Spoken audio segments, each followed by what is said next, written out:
Our next presenter, Chuck Wade, is Chief of the Planning Section at the Wisconsin Department of Transportation. And his section oversees the development and update of the statewide transportation plans, guiding the department programs across multiple transportation modes. And he's a graduate of University of Wisconsin in Green Bay and here in Madison. Volunteers, Assistant Scoutmaster. All right. You do a lot of knots for us? A few. All right. So maybe experiment with some knots later on. If we get bored, you know. Okay. Anyway, Chuck was also instrumental working with Brad Strader and helping us develop some of our training program prior to him coming to UT. So please welcome Chuck Wade. Thanks, Bob. Thanks. So I started a conversation when I first started with the department with one of our biggest regions, and when I kind of committed to doing this presentation before I started with the department, it's still on the consulting side. And I had the question in terms of, okay, so what is the relationship of the MPOs in the state of Wisconsin to how the department does access management? And kind of the response was, well, really the MPOs don't really participate or have a major role in coordinating with us. We coordinate with the property owners of the local communities and that type of thing. So I've kind of framed my presentation today on kind of making folks aware of what the state has out there for plans and things of that nature, and what tools might be kind of available. And if you're not from Wisconsin, you might just kind of look at what I present here and think, well, does the state that I am in have a counterpart plan or something of that nature that I should be aware of? And it might be some ideas on how the MPOs can use access management to help them to program the studies that they're doing.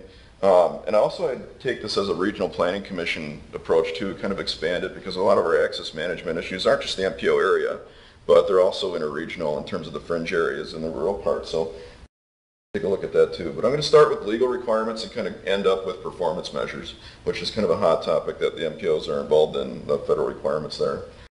But in terms of the legal side of things, the state of Wisconsin has a robust set of laws that are either directly related to access management or indirectly.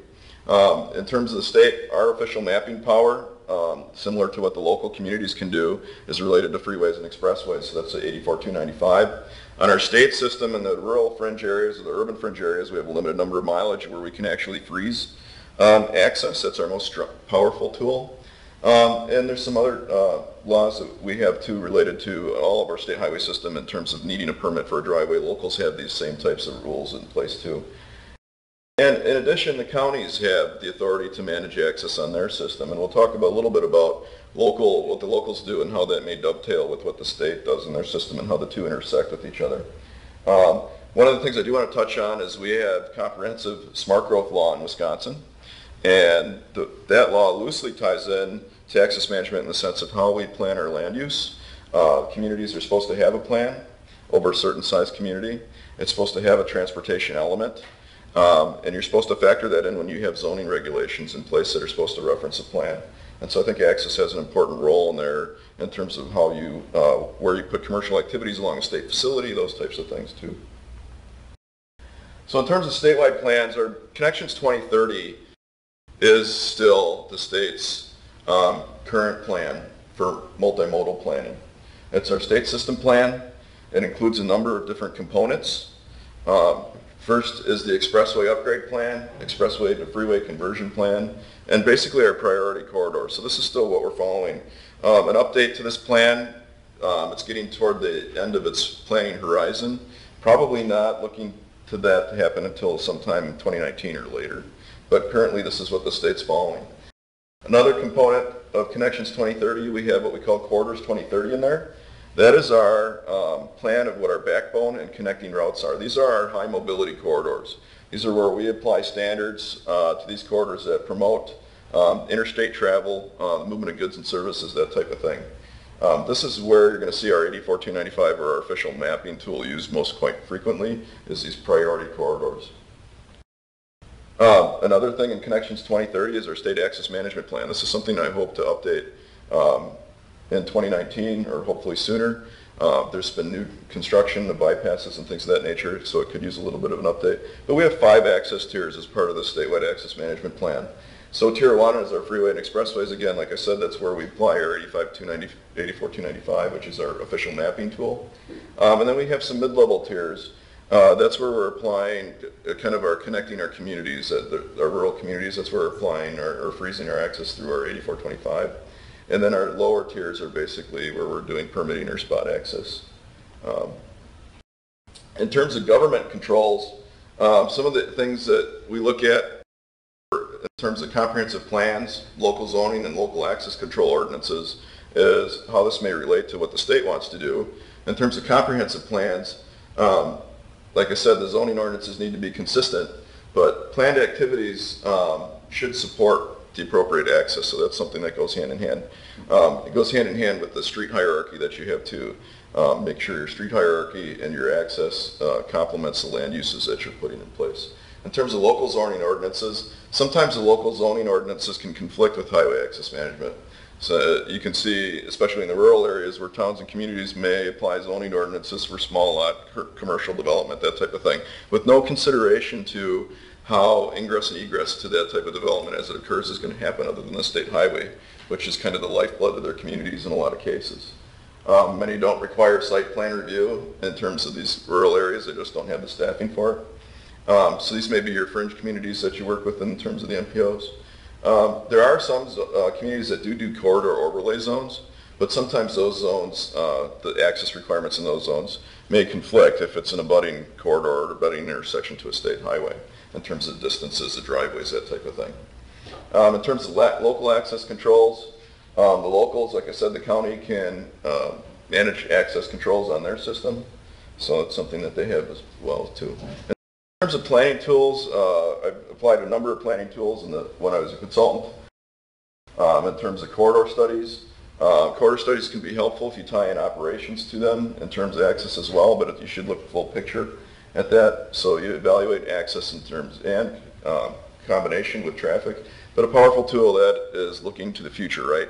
In terms of a lot of times where you're doing corridor studies is you're going through communities where the highway is Main Street, and not only looking at today, but looking 20 years in the future. So you're trying to prevent that future bypass to come. What can I do? And a lot of times you're looking at retrofit situations, which can be pretty challenging in urbanized areas. In terms of Wisconsin for rural access spacing guidelines, our facility development manual has some very good guidance there for along our state highways, that type of thing. And in terms of interchange spacing from ramps, we have some good guidance there as well. Planning tools for a state highway that's Main Street, I already talked about that a little bit. Another thing we've done in the past is access management plans. Tom Beekman made a very good point when he's up here earlier in terms of the changeover that happens between local units of government. One of the things we do with access management plans is try to get a resolution and support. It gives it a little bit more teeth in terms of longevity, and so that's one way we can kind of overcome that challenge. I've used access management plans in a corridor where the two communities don't get along, and the corridor is the dividing line between the two communities. They've been pretty effective that way. And we have connecting highways where the local zone or manage access on the local street system, and they pretty much permit us to use that. One of the things we want to watch out for there is if we ever have jurisdictional transfers in the future, that you did a good job of managing your access before it's handed off or something of that nature. So it's something we look at. So it's important and imperative to have good access controls. In terms of performance measures, just to wrap up, there is new federal, it's not new, but the federal transportation performance measurements require that the MPOs either need to adopt the state targets, they need to set targets, and I'll go talk about a few of those targets, or they need to set their own targets. And they need to program projects that basically achieve those targets. So in terms of access management, I feel, and just looking loosely, there's opportunities for access management to be used in terms of looking at the safety performance measure, the improved travel reliability, and also emissions. So in terms of those performance measures, if the MPOs are going to set their own targets, this might be something to look at. I'm not the expert in these areas, and I know there are experts in the rooms on these, but a good resource on some of these applications is the second edition of the Access Management Guide. In terms of the performance measure for safety, again, MPOs can set their own targets or for the MPA area, or they can agree to meet the department's targets, which they have until October 1st to set their own or establish their own targets. There are 5 safety performance measure targets: number of fatalities, the rate of fatalities per 100 million vehicle miles traveled, the number of serious injuries, rate of serious injuries per 100 million vehicle miles, and the number of non-motorized fatalities and non-motorized serious injuries. So each performance measure is based on a 5-year crash.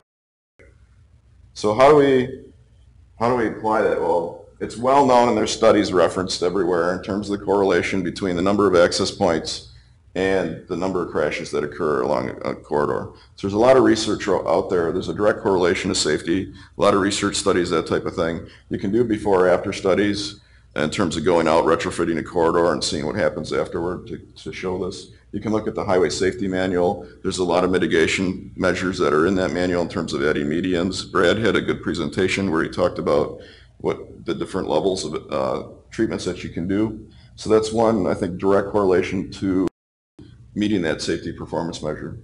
In terms of travel reliability, the federal performance measure is performance measure 3. It's the percent of person miles traveled that are reliable on the interstate. And I guess where I'm focused on here for MPOs is the percent of person miles traveled that are non-interstate. So those arterial systems that are still part of the NHS system within your MPO areas.